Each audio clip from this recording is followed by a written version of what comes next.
morning class. Today we will start with civics, chapter number first, equality in Indian democracy. First of all, starting the chapter, I want to clear the meaning of two words, equality and democracy. सबसे पहले हम लोग chapter के अंदर के जो दो main words हैं, इक्वालिटी एंड डेमोक्रेसी, इसको समझेंगे. इक्वालिटी मीन्स बराबर. इक्वल मीन्स हम बोलते हैं ना, बराबर है ये चीज़ इस चीज़ के, इक्वल है. उसी तरह से equality. Next democracy. Exactly democracy क्या है, हम डेमोक्रेसी से ही अपना ये चैप्टर स्टार्ट करेंगे. इक्वालिटी इन इंडियन डेमोक्रेसी के अंदर फर्स्ट टॉपिक है हमारा democracy. Democracy word first of all देखते कहाँ से आया. It's a Greek word. इसका मतलब है rule by the people. Democracy को अगर हम हिंदी में देखें, डेमोक्रेसी का हिंदी मतलब होता है लोकतंत्र या फिर जनतंत्र.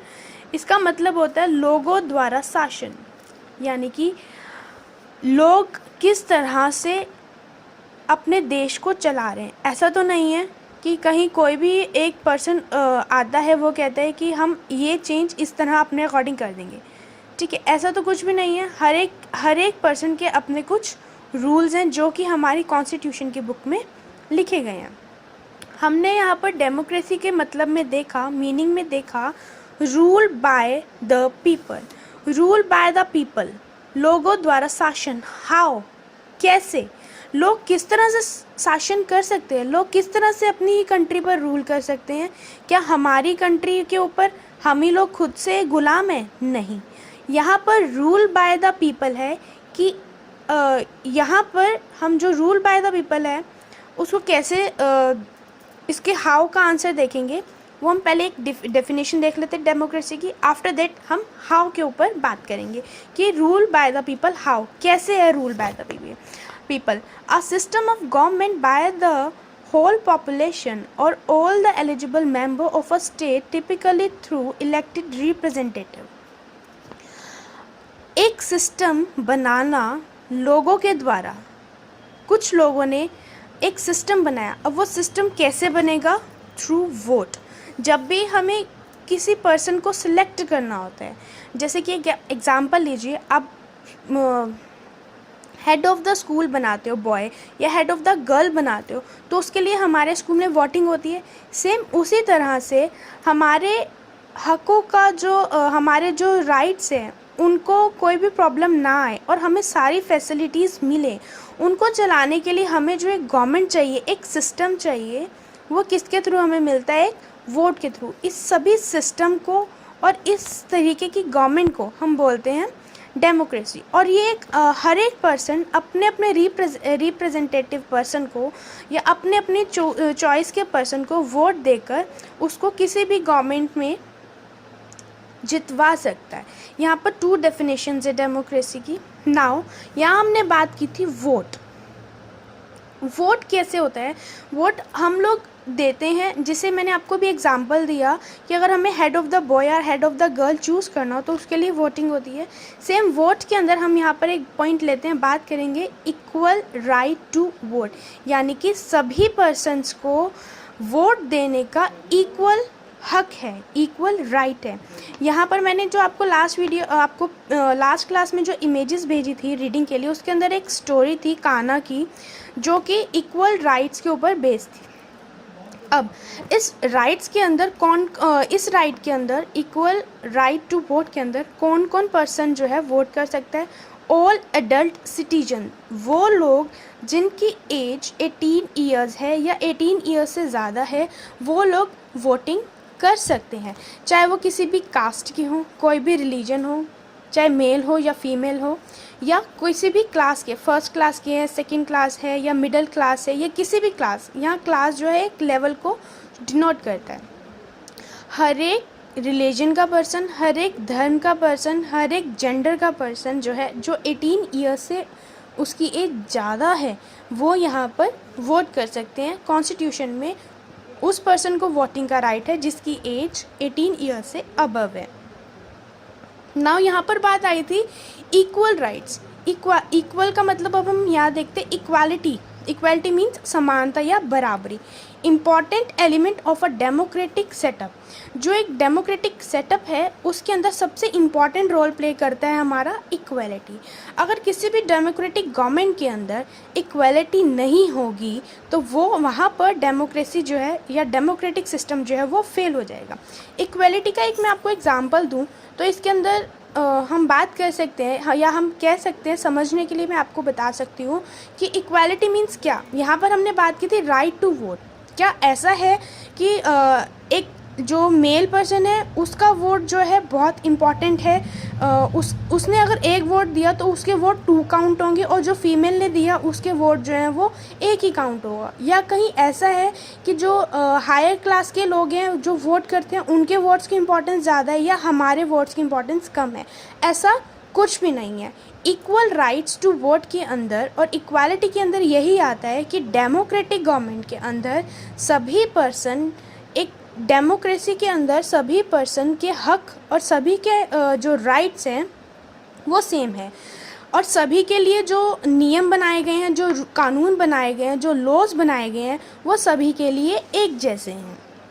और सभी लॉज के बेसिस पर अगर किसी ने कोई गलती की है या किसी ने कोई प्रॉब्लम क्रिएट कर दी है तो सभी के लिए सेम पनिशमेंट जो है वो डिसाइडेड है। ऐसा नहीं है कि एक हायर क्लास के पर्सन ने कोई डिस्प्यूट किया तो उसको पनिशमेंट नहीं होगी और अगर किसी लोअर क्लास के पर्सन ने कोई डिस्प्यूट किया तो उसको ज़्यादा पनिशमेंट होगी।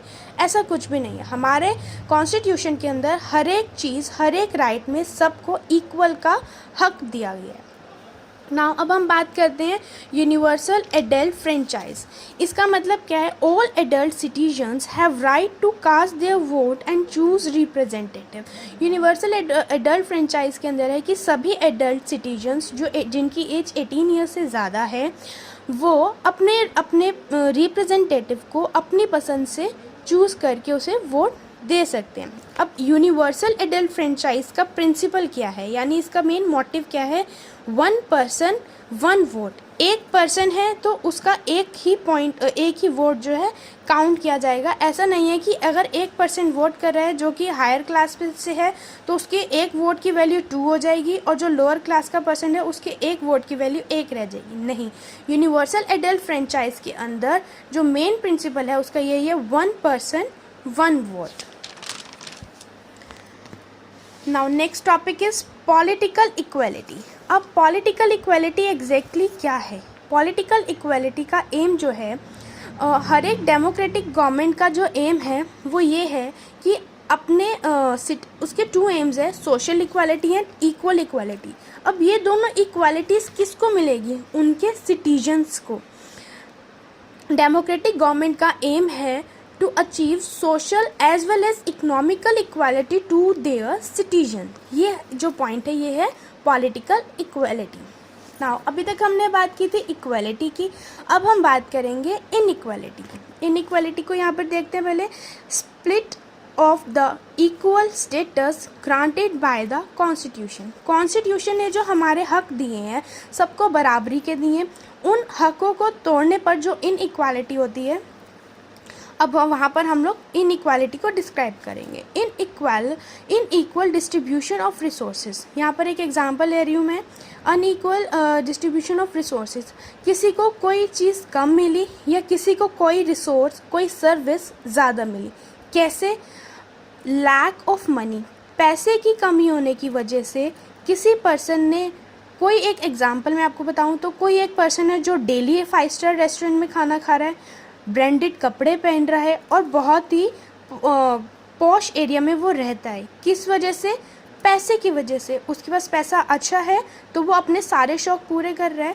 लेकिन एक एग्जांपल अगर हम ले कि कोई एक पर्सन है जो मिडिल क्लास फैमिली से बिलोंग कर रहा है तो वो ऑब्वियसली बात है मिडल टाइप का फूड खाएगा। रोज़ तो वो रेस्टोरेंट 5 स्टार्स में नहीं जाकर खा सकता और रोज़ ब्रांडेड कपड़े नहीं पहन सकता। अच्छे शेल्टर रहता तो है अच्छे एरिया में, पर ज़रूरी थोड़ी है कि किसी वीआईपी पर्सन की तरह वो भी किसी पॉश एरिया में रहता हो। नहीं, ये जो 2 इनइक्वालिटीज़ आई इसका मेन जो पॉइंट रहा वो क्या? Lack of money.